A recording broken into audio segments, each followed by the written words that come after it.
नमस्कार बच्चों, इस YouTube चैनल पर राजेश सर आपका स्वागत करते हैं। आज अपन केमिस्ट्री 12th के सॉलिड स्टेट जो फर्स्ट चैप्टर है उसके पार्ट 19 और 20 की बात करेंगे। जो वर्कशीट है बच्चों 12/8 को ये आपकी वर्कशीट आई है। स्माइल प्रोग्राम के तहत जो भेजी गई वर्कशीट है उसमें 5 प्रश्न हैं बच्चों। इन 5 प्रश्नों के उत्तर अपन हल करेंगे ताकि आपको होमवर्क करने में बहुत आसानी हो जाए। तो बच्चों पहला जो इसमें प्रश्न है, शॉटकी दोष किसे कहते हैं। दूसरा प्रश्न है, फ्रैंकल दोष किसे कहते हैं। तीसरा प्रश्न है, फ्रैंकल दोष के 2 उदाहरण दीजिए। चौथा प्रश्न है, AGBR में कौन सा दोष पाया जाता है। और 5वां प्रश्न है, फ्रैंकल दोष और शॉटकी दोष में अंतर स्पष्ट करें। तो बच्चों ये 5 प्रश्न हैं, आइए देखते हैं इनके उत्तर क्या क्या हैं। पहला जो प्रश्न है, शॉटकी दोष किसे कहते हैं, ठीक है ना। तो वह रस समीकरण मितीय दोष जिसमें क्रिस्टल जालक से समान संख्या में धन आयन और ऋण आयन विलुप्त हो जाते हैं, शॉटकी दोष कहलाता है। मतलब इसमें समान संख्या में ही धन आयन और ऋण आयन जो होते हैं वो अपने क्रिस्टल को छोड़ करके वहाँ से चले जाते हैं। यह मुख्य रूप से आयनिक क्रिस्टलों का रिक्तिका दोष है, जिसमें क्रिस्टल का घनत्व कम हो जाता है परंतु आवेश अपरिवर्तित रहता है। आवेश अपरिवर्तित का मतलब क्योंकि समान संख्या में धनायन और ऋणायन उसमें से हटते हैं तो आवेश पर कोई प्रभाव नहीं पड़ता, जबकि क्योंकि उसमें से धनायन और ऋणायन कम होते हैं तो क्या होगा, उसका घनत्व कम हो जाता है। शॉटकी दोष उन आयनिक पदार्थों से उत्पन्न होता है जिनमें धनायन और ऋणायन का आकार जो होता है लगभग समान होता है तथा जिनकी समन्वय संख्या उच्च होती है। यानी एक तो धनायन और ऋणायन का आकार जो है वो लगभग समान हो और उनकी समन्वय संख्या उच्च होती है, ऐसे यौगिकों में ये दोष पाया जाता है बच्चों। कि दूसरा जो प्रश्न है बच्चों, फ्रैंकल दोष किसे कहते हैं। यह आयनिक दोष जो है वो आयनिक ठोसों में पाया जाता है।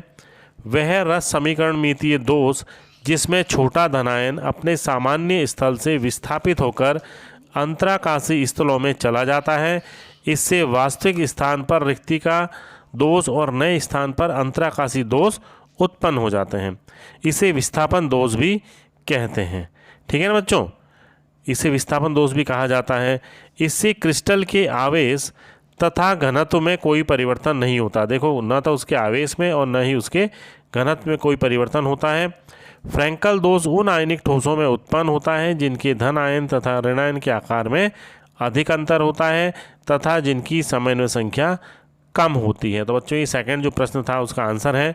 अब अपन बात करते हैं तीसरे प्रश्न की कि फ्रैंकल दोष के कोई 2 उदाहरण दीजिए। फ्रैंकल दोष जो है वो ZNS, AgCl, AgI और AgBr इनमें पाया जाता है। AgBr ऐसा है जिसमें फ्रैंकल और शॉटकी दोनों ही प्रकार के दोष पाए जाते हैं।